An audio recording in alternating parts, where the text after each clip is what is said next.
អ្នកទាំងអស់គ្នាជឿថាមាននាវាខ្មោចដោយមានអ្នកនេសាទមួយចំនួនហ្នឹងគាត់បានប្រទះឃើញនាវាមួយធ្វើដំណើរឆ្លងកាត់សមុទ្រហើយស្របពេលនឹងព្យុះភ្លៀងហើយក៏មានពន្លឺចម្លែក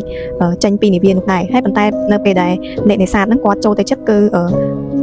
នាវានោះគឺរលាយបាត់ទៅតាមខ្យល់តែម្ដងដោយរឿងនេះត្រូវបានគេនិយាយតាំងពីសតវត្សទី17អ្នកទាំងអស់គ្នាហើយនៅឯប្រទេសហូឡង់ជាតំបន់សមុទ្រនៅជិត Cape of Good Hope ហើយនៅជុំវិញ South Africa ដែលកន្លែងហ្នឹងគឺមានមនុស្សជាច្រើនតែងតែនិយាយថាបានឃើញនាវាខ្មោច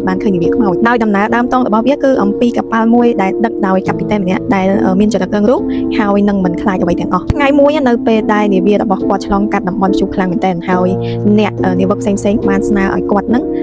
ត្រឡប់ថយក្រោយប៉ុន្តែកាពីតែនម្នាក់នោះគាត់រឹងរូសមែនទែនគាត់បាននិយាយថាខ្ញុំនឹងបន្តទៅមុខទៀតនិយាយទៅគាត់រឹងរូសតែម្ដងគាត់ថាអត់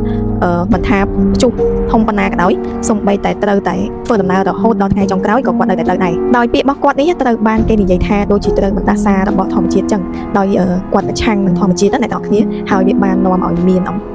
មានហេតុការណ៍អាក្រក់កើតឡើងចំពោះគាត់ដោយនៅក្នុងជួរដ៏សាហាវឃោឃៅមួយអ្នកនរគ្នាមានពន្លឺផ្លែតចេញពីលើមេឃហើយរលកធំមែនទែនបុកនាវានឹងតែម្ដងហើយនៅពេលនោះគេនិយាយថាកាពីតែនហ្នឹងហើយនឹងនាវាទាំងមូលត្រូវបានរលាយបាត់ខ្លួនតែម្ដងហើយការសាបសូន្យហ្នឹងមានន័យថាពួកគេមិនមែនទៅដល់គោកទេហើយក៏មិន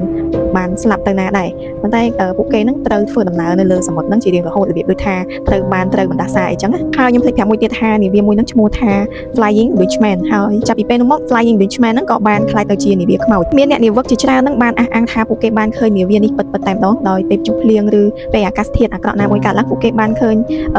នាវាមួយមានពន្លឺរបៀបដូចថាប្លែកហើយវាហាក់ដូចជាមិ